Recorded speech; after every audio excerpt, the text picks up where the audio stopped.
I never realized that I was sick.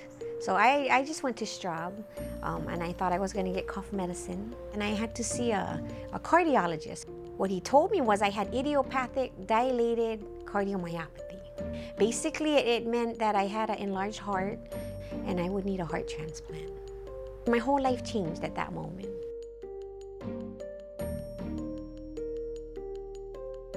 It got to the point to where I got to end-stage liver disease, they call it.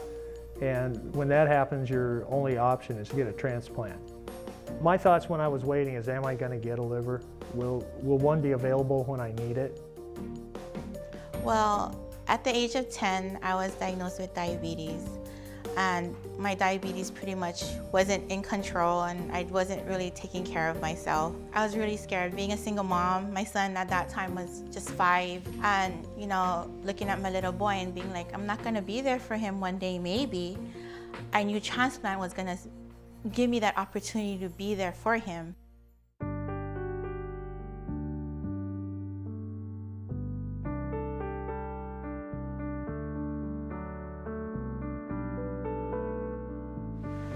My son was a second year in Hawaii Pacific University, very well liked.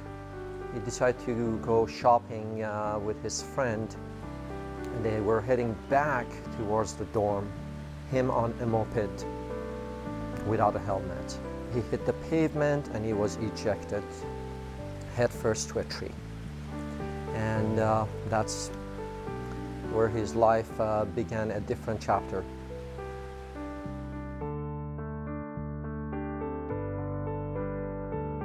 Cheryl was 18 years old at the time. She was very healthy. She was very athletic, very talented person athletically. She had a type of presence about her. She was extremely beautiful on the outside, but it was her inside that really touched people. It's nice that one of her last acts in life was to share, give of herself. It's nice to have a good memory like this, to know that she's helping other people live through her unselfishness. Life without him is very hard because he was the only child. But by giving his organs to lovely people, the recipients that I have met, has helped me to endure the grief. His donation of his organs is a tribute to life itself.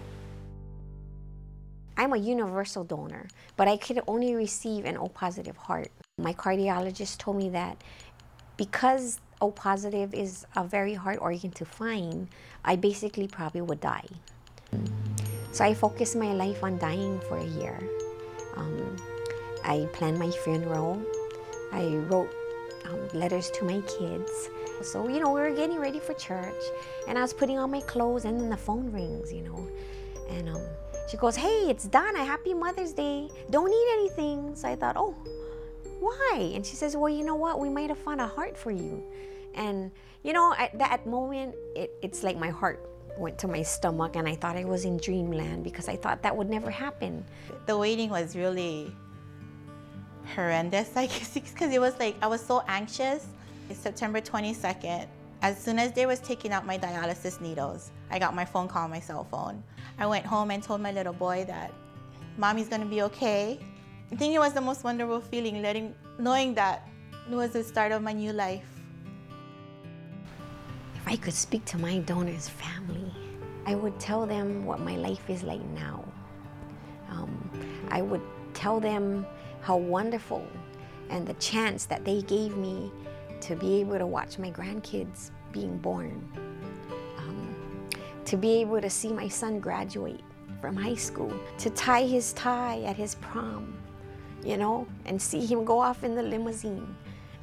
I would tell them how wonderful it is to go back to school, to become a medical social worker and be able to give back. It's just great.